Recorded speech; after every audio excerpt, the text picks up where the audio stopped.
Smart 24, driving business.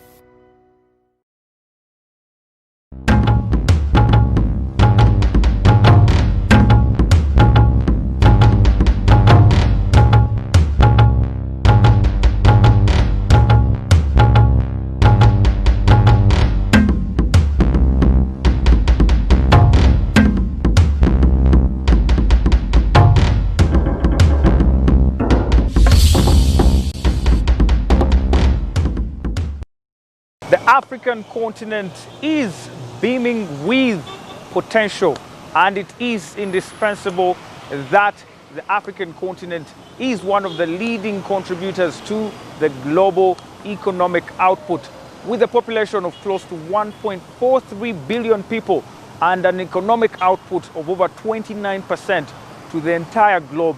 Indeed, the African continent is at its very best. My name is Anthony Sebale, and together with Mr. Ajemang Samuel in Ghana, Accra, we will be bringing you the African perspective every Friday. And in this edition, we will be looking at the journey of the African continental free trade area and the African integration.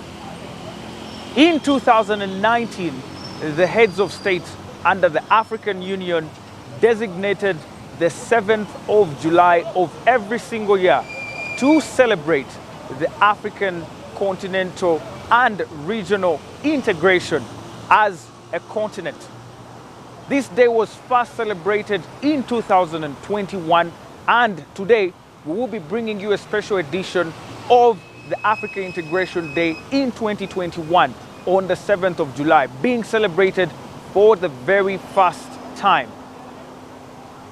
The African Continental Free Trade Area is indeed the way to go for African residents to be able to trade among themselves, and together with Samuel Ajemang, who is our correspondent in Ghana, we'll be bringing you events that have transpired in the last 3 years across the journey of the Africa Continental Free Trade Area.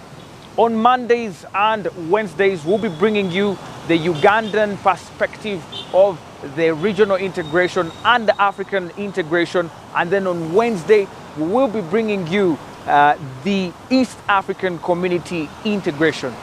Here's Samuel Ajemang giving you a taste of the 2021 Africa Integration Day.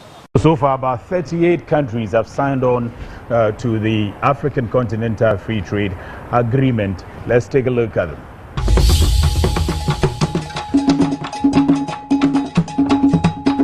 Let us all unite and celebrate together the victories won for our liberation. Let us dedicate ourselves to rise together.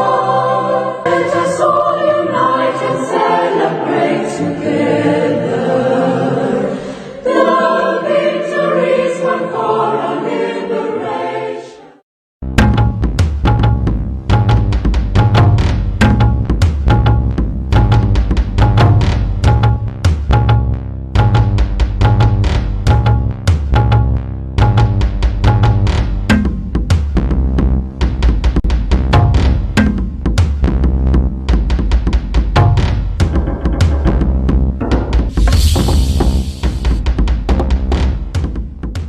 Hello there, and welcome to this maiden edition of the Single African Market Program with me, Sam Ajemang. Now, all relevant agencies and stakeholders who believe in the fact that the continent of Africa must integrate, its nations and people must be able to move freely among themselves and be able to trade freely among themselves, have come together to bring you this particular program. The government of Ghana, through the Ministries of Trade and Information, are strongly behind this. So the Minister for Trade, Honorable Alan Chamanting, the Minister for Information, Honorable Kojo Oponkroma, are fully supporting this in order to bring information across to you and to be able to understand the new dimension that the continent of Africa is moving towards. The International Chamber of Commerce is the world's largest association of businesses. They have about 45 million businesses around the globe. They believe in the fact that the continent of Africa's integration would help businesses to grow and then eventually grow the continent as a whole. The International Chamber of Commerce is supporting the Single African Market Program and anchoring it. The United Nations Development Program, that's the UNDP, believes that when Africa's market become one, that is, if Africa is able to create one single market and operate within it, there will be growth on the continent of Africa. The people within the continent of Africa would have a better life. They are therefore supporting this program. The German Development Corporation, the GIZ, believes in the vision of Africa, and they believe that creating one single African market will help the continent of Africa. They are supporting this program. Other international partners, including Business for Peace Foundation in Norway, is also supporting this program. So ever since the launch of the African Continental Free Trade Area somewhere in 2019 in Niamey, Niger, there have been lots of calls for Africans and citizens of this continent to be informed and educated about the entire agreement in order for the people of the continent to use it effectively and benefit from it. And that is why we are bringing this program across to you.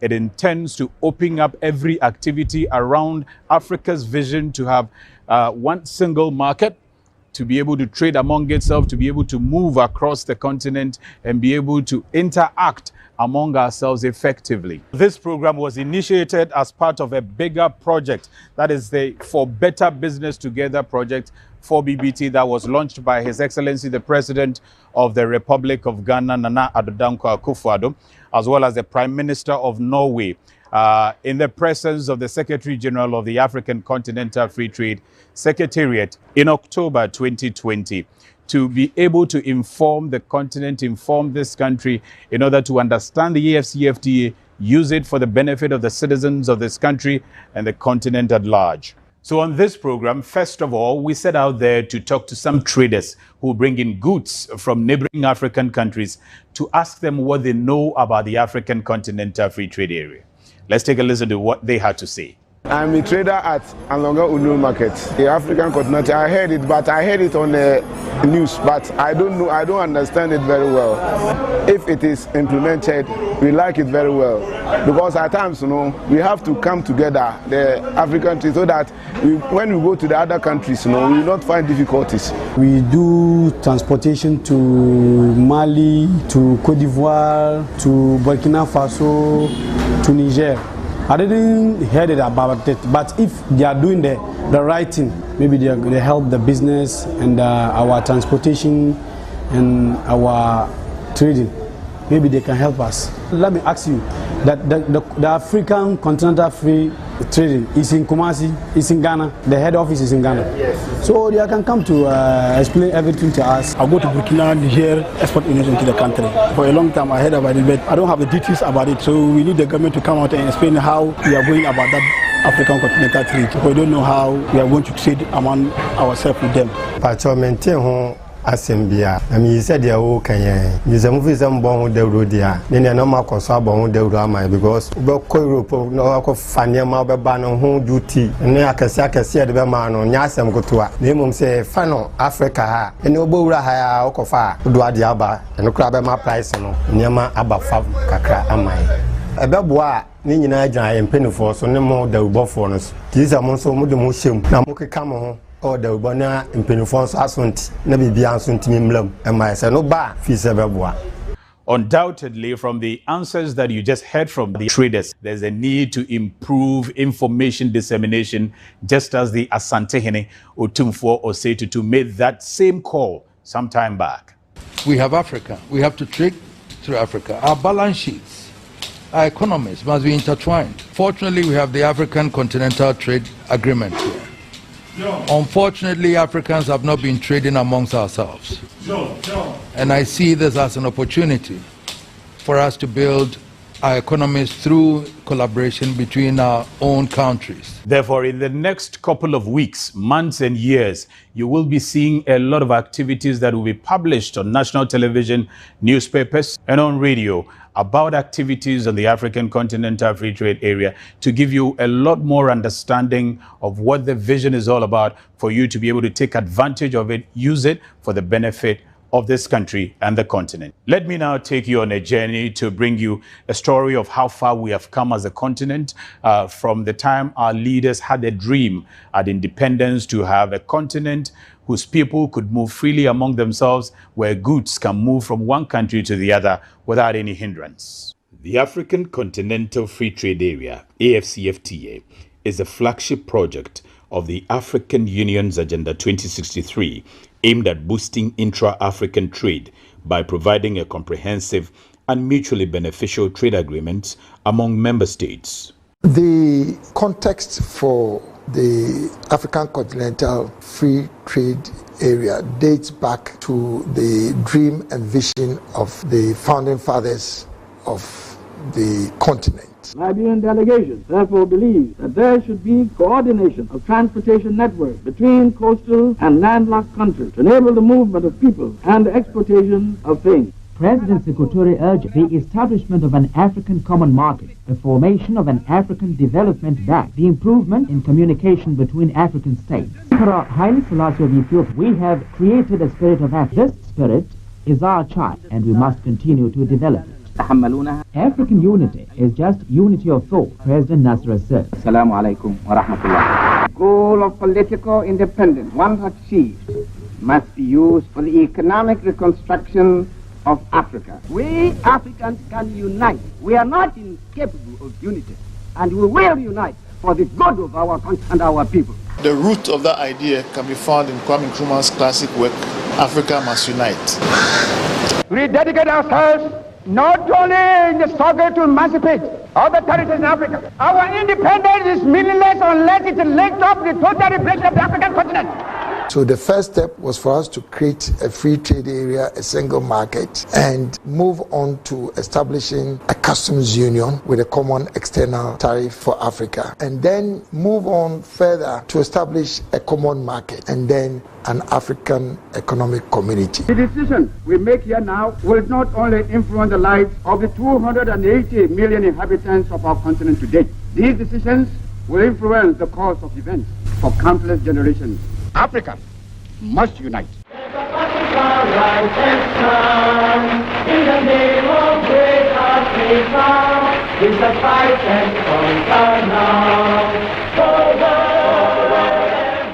So, in the Abuja Declaration, a roadmap was agreed on. Regrettably, between 1991 and the subsequent year, it was not possible for the roadmap to be actualized until 2012, when at the summit of the heads of states of the African Union decided to fast-track the establishment of this single market for Africa. Ghana was requested to host the ministerial conference. Having chaired the meeting, President Mills was then asked to come and give the keynote address. He spoke about the Continental Free Trade Area Agreement, he spoke about the common market, he spoke about the common external tariff, he spoke about the free passports leading to a common citizenship, spoke about free movement. He also talked about the common African airspace. All those ideas came to be adopted.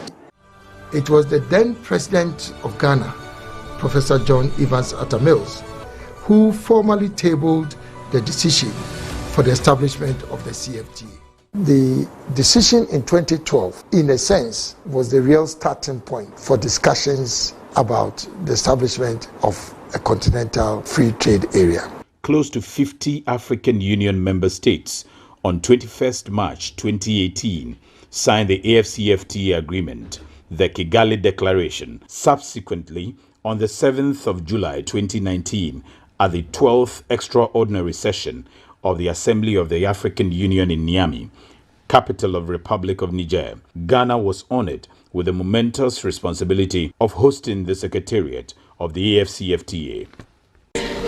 We were directed to work with the AU Commission to ensure an expeditious and efficient process of establishing a permanent secretariat for the AFCFTA in Accra. I would like to take this opportunity to congratulate the Republic of Ghana on its election to host the Secretariat. His Excellency Wamkele Mene, a South African, was elected by the 33rd Ordinary Session of the Assembly as the first Secretary General of the AFCFTA Secretariat, with responsibilities to implement the AFCFTA agreement.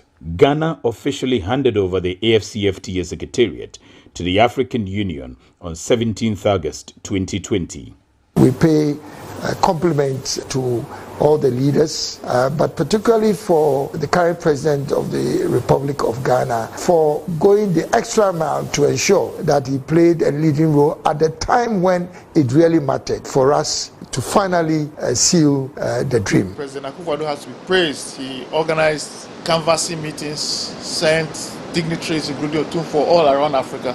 And when the moment came to choose the host, it was between Ghana and Lesotho, and Ghana was chosen.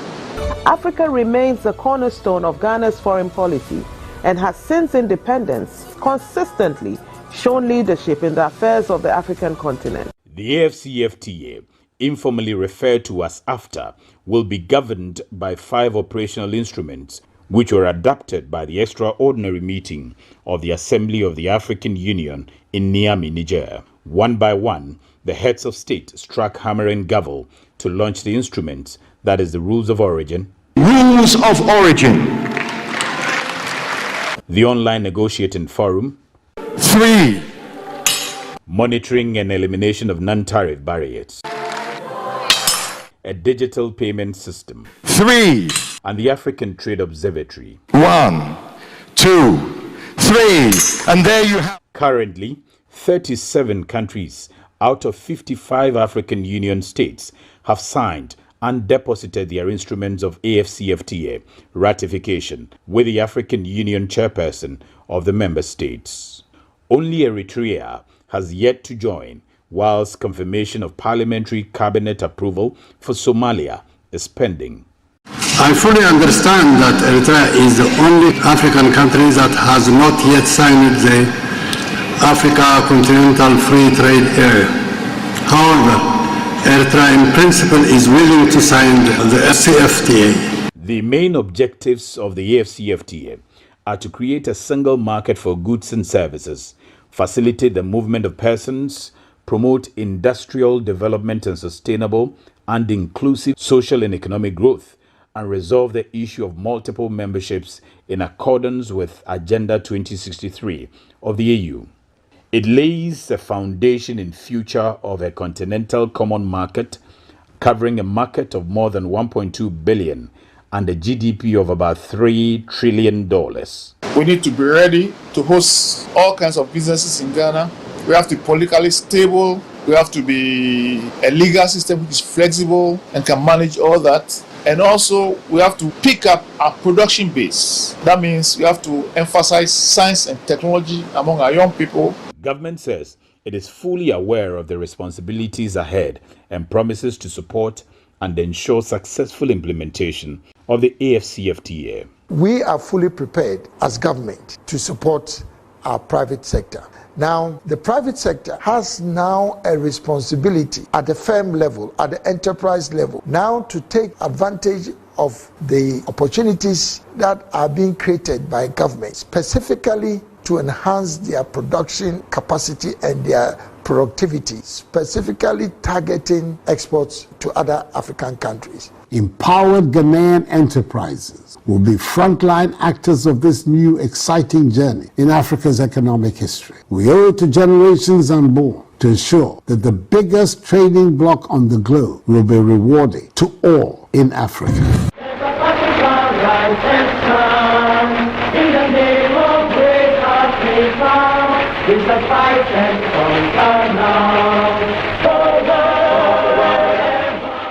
So Africa had a dream, as you may have seen there from Dr. Kwame Nkrumah, Haile Selassie and everybody else.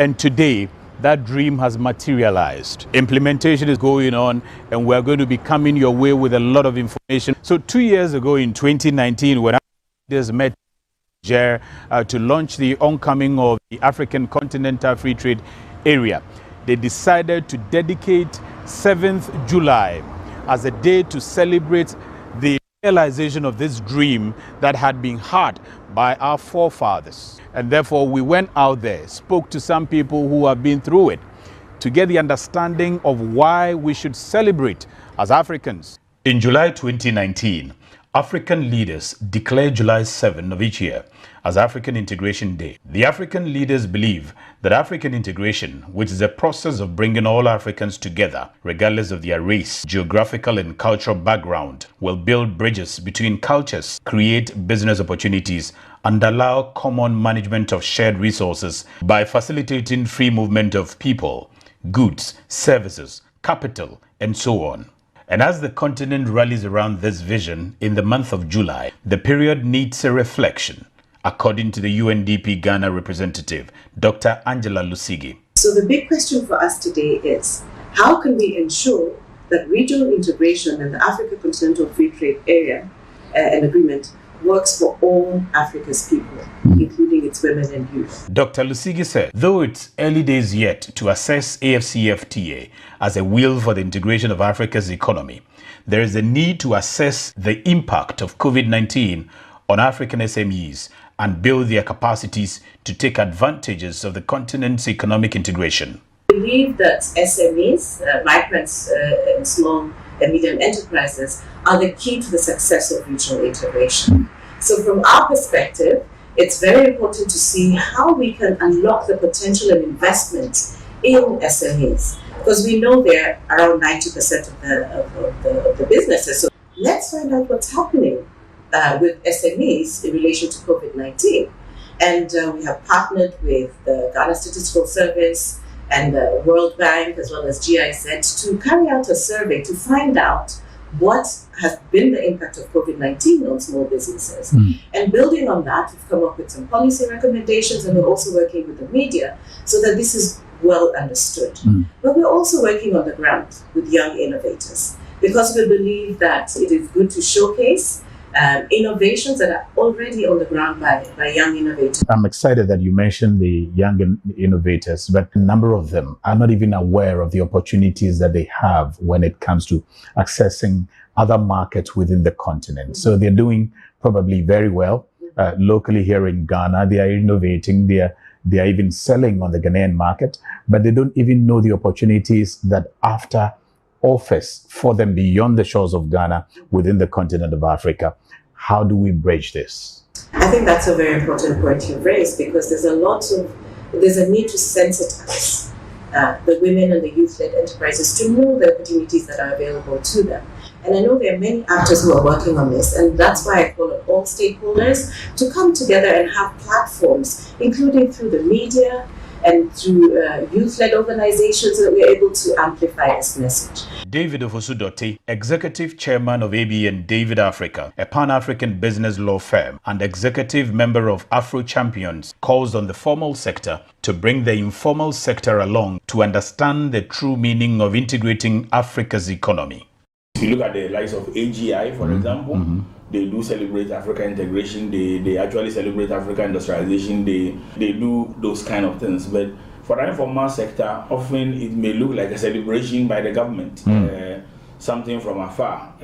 And we need to do more about that. We need to sensitize our private sector, both formal and informal. David advised that the informal sector of the economy and the general public must be informed on the relevance of the AFCFTA as a vehicle for African economic integration. What is more important is for the larger ones to ensure that they are part of the value chain. Yeah. And they feel the impact. Yeah, they feel the impact. And gradually, then the public sector can also formalize them.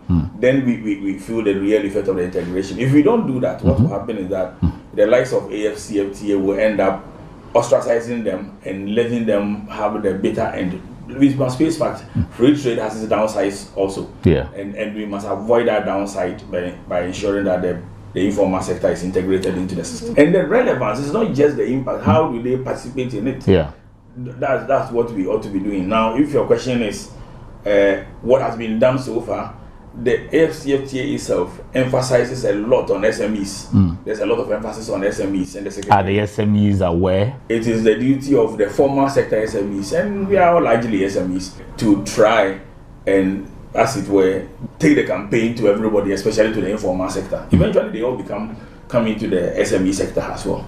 According to the legal advisor who co-authored the recently published AFCFTA Year Zero on Country Commitment and Readiness for the AFCFTA, commended political will by the continent's leadership, but was unhappy about the private sector's response to AFCFTA. What would be your assessment thus far? I would do the assessment from two angles. What I would consider, where I would put less emphasis, which is simply the international public sector and the national public sector, which is, and I want to de-emphasize that on purpose. And I think they've done very, very well. I mean, to establish a secretariat, to have it staffed, I mean, to some extent, and to be functional. And there's a massive campaign that we do feel all across the continent. So I don't think there is any doubt that is being done. If you take the public sector part on the part of governments, they've also been sensitizing their population. The part which I think I am largely worried about is the private sector response. Many private sector persons that we speak to, especially in the SME sector, the big guys are well organized, they have the resources. But the SME sector, they ask you questions like, is the rules of origins ready? Is this ready? I don't think that's the right question for the private sector. What should be? The right question for the private sector is whether I am ready. Am I putting systems in place? Have I identified whether my goods are going to be affected? Have I identified markets in areas where my goods may be needed? Have I built the right alliances? What is the level I have to produce my goods to in order for it to meet the standards of FDA certifications and all of that? Certification and reciprocal recognition from other countries. If I'm in the services sector, am I in the 5 services which are affected? Some people don't even know that services are also affected.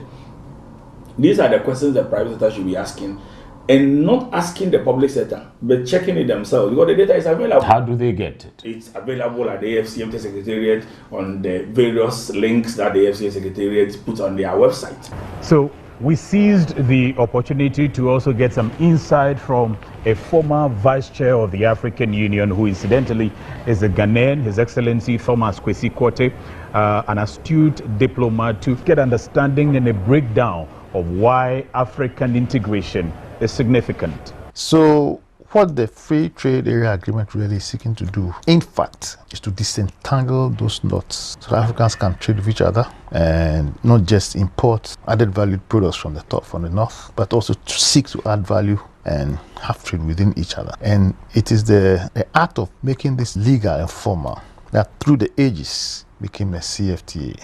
And those are the essential elements that distinguish the African Union from the Organization of African Union. The OAU, its main focus was to seek political liberation for the continent. Independence of Ghana, Cote d'Ivoire, Belgium, Congo, that was attained. But the continent remained poor, so now we have to focus on economic matters to try and push it forward. So the African Union made this focus. It amended the Basic Agreement, the Constitution Act, whereas the OAU agreement says states are sovereign, no interference. Key elements in the new agreement for the African Union, non-indifference. So now when something is happening, we cannot remain indifferent. His Excellency Thomas Kwesi Quartey, who is also a former Deputy Foreign Affairs Minister, as well as a former Executive Secretary to the former President John Mahama, believes that the free education policy that's been pursued by Ghana is the surest way of securing the integration agenda of the continent, and believes that it should be taken seriously by all and sundry.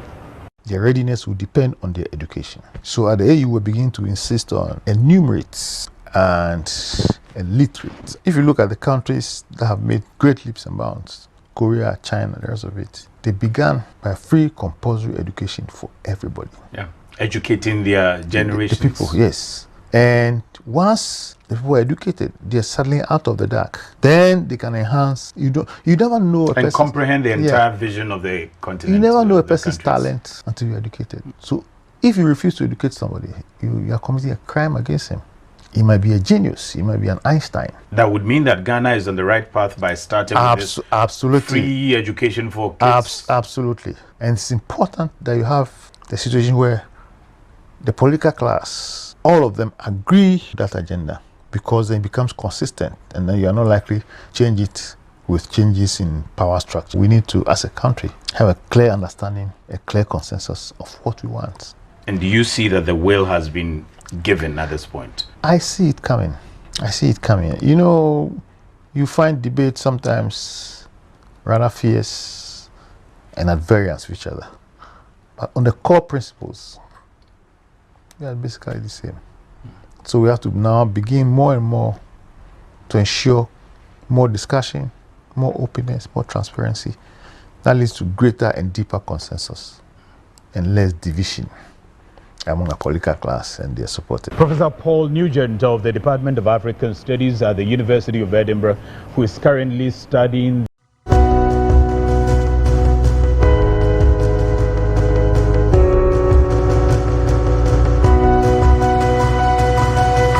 Smart 24, driving business.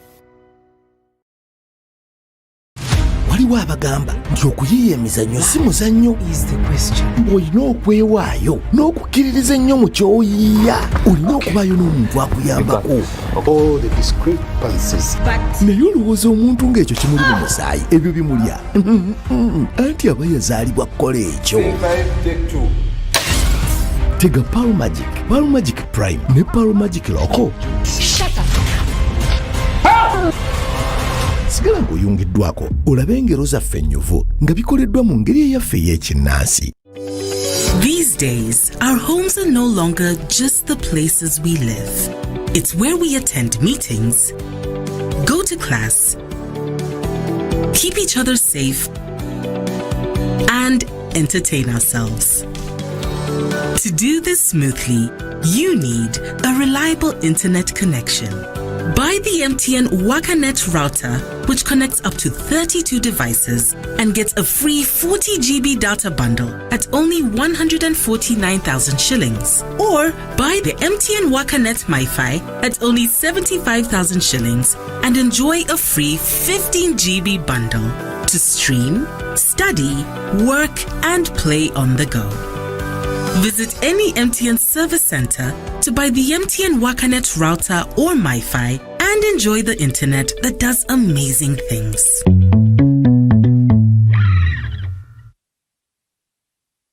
Say goodbye to paperwork and travel costs. Now every MTN customer can register to invest in securities anytime and anywhere with Zabu in a few simple steps. Step 1. Dial *292#. Step 2. Select option 1.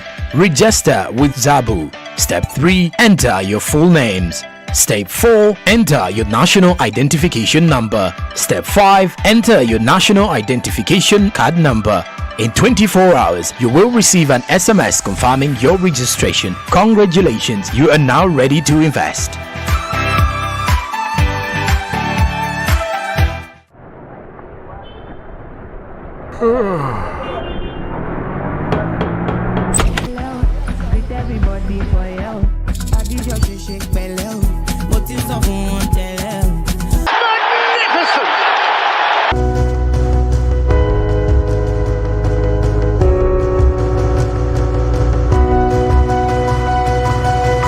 Smart 24, driving business. And deeper consensus and less division among a political class and their supporters. Professor Paul Nugent of the Department of African Studies at the University of Edinburgh, who is currently studying the 4 regional corridors of Africa under an Afrigos project, is advising African leaders to improve infrastructures at the various border towns, because that's the only way the towns can grow and connect the various nations together. Governments tend to regard border towns as a problem of various kinds, and Aflao is a classic example. It's always put in a category of its own, that Aflao is a place that is attracting people from other countries who are not really Ghanaians and so on.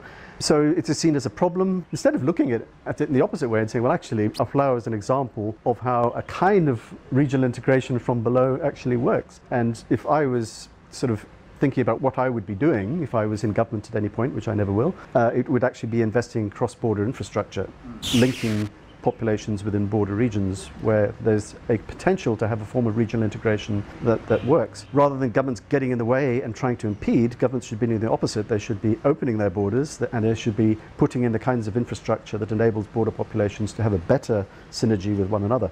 He says border towns like Aflao are growing at rapid rates and therefore has the greatest potential to integrate neighboring countries, thus should be the focus of government. What governments should be doing is trying to put in place the physical infrastructure to encourage border markets, but also removing all the impediments that prevent traders from crossing to attend markets on one side to the other. And these markets are interconnected. So if you take the one that interests me, for example, the Agoutimés, they have a market in Petwe, they have a market in Amuzukoji in Togo, but the Petwe market is in turn linked to the home market. So goods flow through these markets within the sub-region, completely under the radar. Let's now take a look at existing forex rates within the continent of Africa, as well as the flights, the schedules of flights that are running around the entire continent of Africa. So if you have a flight that's supposed to, or looking for a flight that's supposed to take you to Uganda or Kenya, for instance, the schedules are coming on your screens, as well as the weather report that you need to familiarize yourself with by kind courtesy of the Ghana Meteorological Services, all on your screens.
So far, about 38 countries have signed on to the African Continental Free Trade Agreement. Let's take a look at them.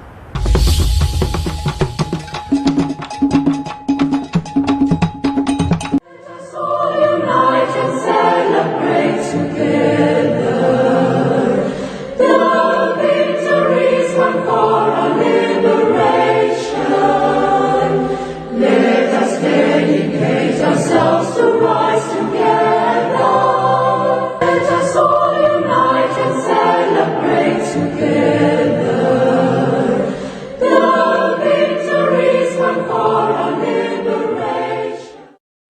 On the Single African Market Program, we will be revealing conglomerate startups as well as innovators who are producing quality goods and services that are capable of being exported out of this country to the rest of the continent. And this week, our spotlight is on an innovator, a young innovator who is a graduate of the Cape Coast University, and together with his brother and the rest of the team, they are producing cookies or biscuits as well as drinks and even spray starch that we use to iron our clothes at home from tiger nuts.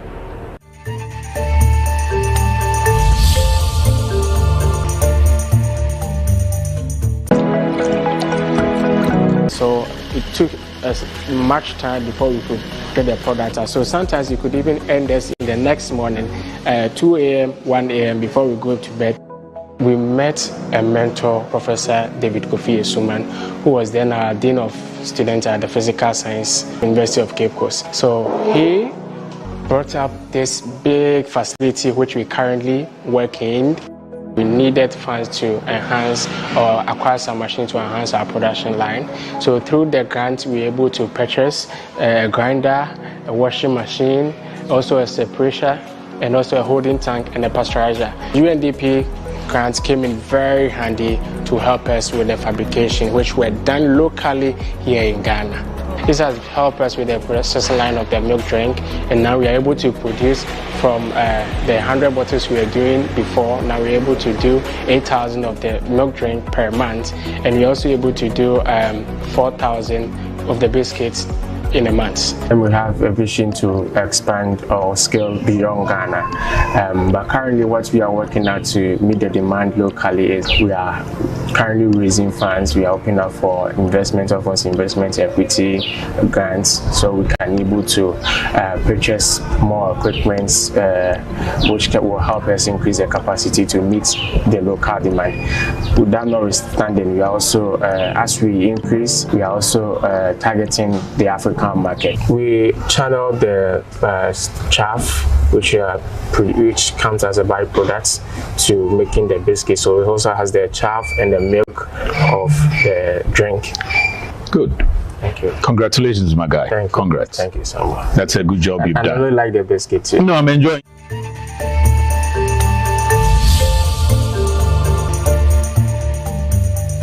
So we say a big congratulations to our man Prince, his brother, and the entire team who are doing that wonderful job producing cookies, drinks, and spray starch out of tiger nuts. And we hope that they will be able to scale up all the way to the rest of the African continent, and we'll continue to pray for them for that matter. They've already gotten some support from the UNDP, and that's what UNDP is doing. They are identifying some of these innovators, young innovators, and supporting them as well. And on this program, we will be highlighting quite a number of them. Also, the Ministry of Information is placing a lot of focus amplifying the voices of young people who are producing here and there and hoping to scale them up to the continental market. On the program, we will be highlighting all of these folks. So if you know any startup, any innovator, any business that is hoping to scale up to the rest of the continent, and you would love for us to highlight them or reveal them to our partners for any assistance, we will be happy to share their stories with the rest of the continent or the rest of the world, and then the entire country here in Ghana as well. The International Chamber of Commerce also has a wonderful package. They are linking such innovators and startups to their counterparts beyond the shores of even Africa to get investors to support them and all of that. They will be on the program together with UNDP, GIZ to share all these stories with all of you who are doing great to promote Ghana and to promote Africa.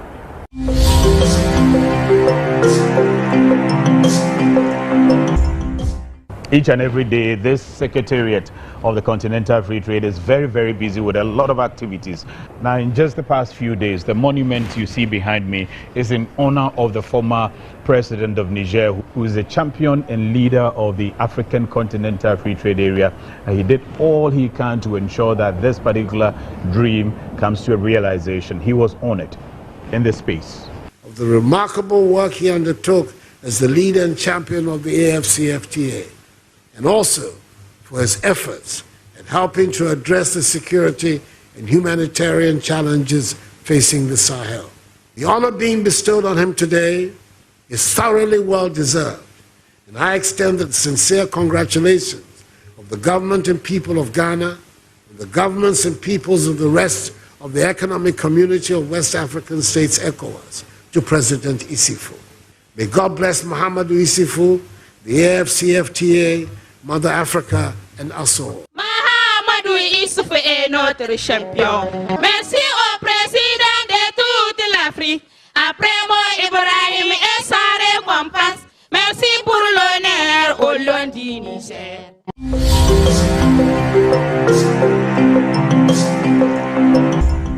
So Africa had a dream, and today, as you can see, we already have Africa Trade House seated at the commercial capital of Africa, and that dream has materialized.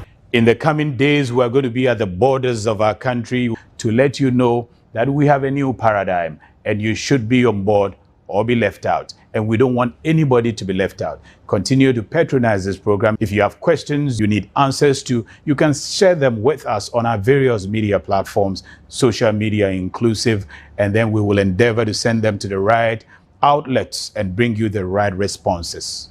Thank you for watching The Single African Market with me, Sam Ajiman. See you same time next week.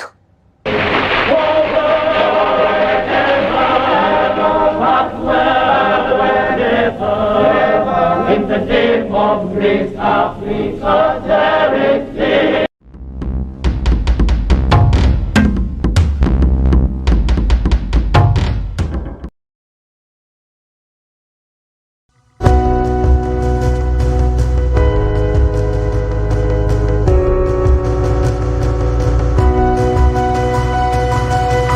Smart 24, driving business.